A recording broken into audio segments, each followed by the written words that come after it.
जो हिंसा हुई है 8 महीने से हम देख रहे हैं, बलात्कार हुए हैं, यहाँ के मुख्यमंत्री खुद मान रहे हैं कि इतने बलात्कार हो रहे हैं, आप एक ही बात कर रहे हो, पत्रकारों को कह रहे हैं।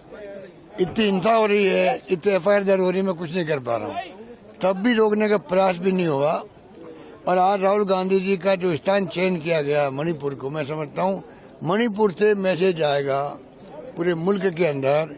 मणिपुर जहाँ पर हिंसा का दौर चला हो, वहाँ शांति का, प्यार का, मोहब्बत का, भाईचारे का संदेश लेके राहुल जी निकल पड़े हैं और न्याय यात्रा के रूप में। जब इस यात्रा न्याय कैसे मिले लोगों को, इसकी तरफ पूरे मुल्क वासियों का ध्यान आकर्षित होगा। यात्रा के माध्यम से अन्याय, अत्याचार उत्पीड़न हो रहे हैं, उस पर होगा। महंगाई, बेरोजगारी हो रही है, गरीब अमीर की खाई बढ़ती जा रही है, इतने मुद्दे हैं, उन सब में न्याय मिलना चाहिए देशवासियों को।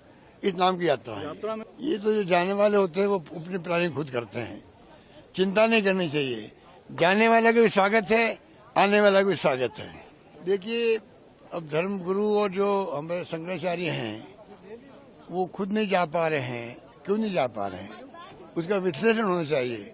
पूरे देश का हिंदू समाज भी, पूरा देश भी इस बात को लेकर चिंतित है। इस देश में सदियों से हिंदुओं में भाईचारा रहा है, प्यार मोहब्बत रही है। हिंदू मुस्लिम की बात अलग है, हिंदुओं के अंदर भी जो भाईचारा रहा था, पहली बार शंकराचार्य जी के एक ऐसे प्रोग्राम को बाइकाट करने का उनका मायना यही है। तो उसके कई अर्थ निकाले जा रहे हैं और पता नहीं किस दिशा में देश को ले जाएंगे। हिंदू धर्म के लोगों के अंदर भी बहुत चिंता है कि हिंदुओं में एकता होनी चाहिए थी, वो एकता भी समाप्त होती जा रही है। ये भी अच्छी बात नहीं है। पर ये पूरा इनका जो घमंड अहम है एनडीए गवर्नमेंट का, उसके कारण सब कुछ हो रहा है। प्रधानमंत्री जी क्या बोलते हैं, क्या नहीं बोलते हैं, दुनिया जानते, देश जानता है। राष्ट्रपति के नहीं होने पर भी सवाल उठ रहा है। ये तो हमने पहले ही कह दिया था, राष्ट्रपति जी को बुलाना चाहिए था। वो ट्राइबल की महिला है, पूर्व राष्ट्रपति को बुला लेते, कोविड साहब को, दलित थे। तो आज ये मौका था प्रधानमंत्री मोदी जी के लिए, जैसे उन ताली बजवाई थी, ये मौका था कहने का। 22 तारीख के बाद में मैं आह्वान करता हूँ देशवासियों का, जो मानवता पर कलंक लगा हुआ छुआछूत का, एक मानव के साथ में भेदभाव का, वो मैं आह्वान करूंगा। उस दिन के बाद में कोई छुआछूत नहीं रखेगा।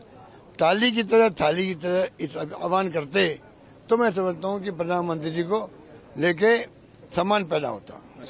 वो सुबह की बात है। अब न्याय का हक मिलने तक हम शुरू कर रहे हैं अपनी यात्रा। अब पॉजिटिव बात करो, छोड़ो ना ये। उनसे पूछिए जो इतना घबरा जाते हैं। हम जब भी कोई यात्रा शुरू करते हैं तो कुछ न कुछ षड्यंत्र रचते हैं ये लोग। देखिए, कांग्रेस में कुछ ऐसे लोगों का कब्जा हो गया है जो ना तो सच सुनना चाहते हैं और न सनातन की बात सुनना चाहते हैं, न राम की बात सुनना चाहते हैं। जो राम की बात करेगा, जो सच की बात करेगा, जो जमीनी हकीकत को बताने की कोशिश करेगा, उसको कांग्रेस छोड़नी पड़ रही है धीरे धीरे। मिलिंद देवड़ा का जाना बहुत दुखद और अफसोसजनक है। और भगवान राम के मंदिर के निमंत्रण को जिस तरह से ठुकराने का काम किया है जी, तो मुझे लगता है कि भगवान राम का प्रकोप प्रारंभ हो गया है।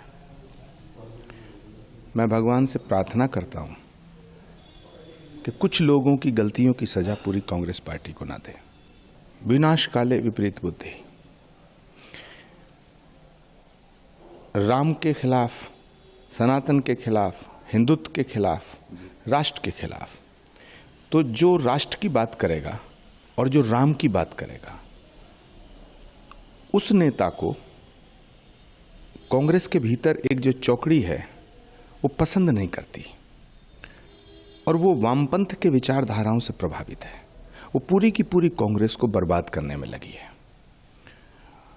जो सही फैसला होता है उसकी जगह गलत फैसला कराया जाता है।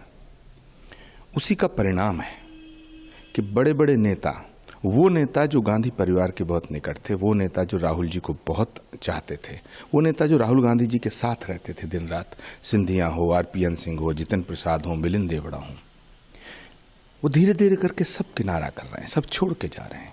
कांग्रेस के जो नेता राम मंदिर के मुहूर्त पर सवाल उठा रहे थे, जो राम मंदिर के मुहूर्त की विश्लेषण कर रहे थे, उन्हें इतना तो पता होना चाहिए कि हमारे धर्मशास्त्रों के आधार पर, हमारे धर्मशास्त्रों के अनुसार आज पंचक लग चुका है। आज रात 11:35 से पंचक शुरू हो गए और 18 जनवरी सुबह 3:33 तक पंचक रह गए।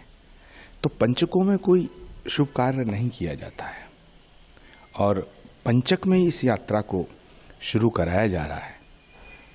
तो मैं तो भगवान से प्रार्थना करता हूं कि भगवान इस यात्रा पे भी अपनी कृपा बनाए